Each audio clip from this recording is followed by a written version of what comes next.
Ukážeme si výrobu elektrickej energie. Motorček, alternátor, spojené sú gumičkami, žiarovka. Na motorček privádzame elektrické napätie. Žiarovka je spojená týmito prepojovacími vodičmi s alternátorom.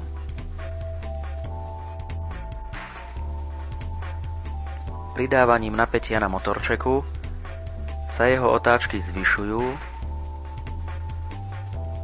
až na takú rýchlosť, že alternátor začína vyrábať elektrickú energiu, dôkazom čoho je rozsvietenie žiarovky. Pri uberaní otáčok žiarovka zhasína.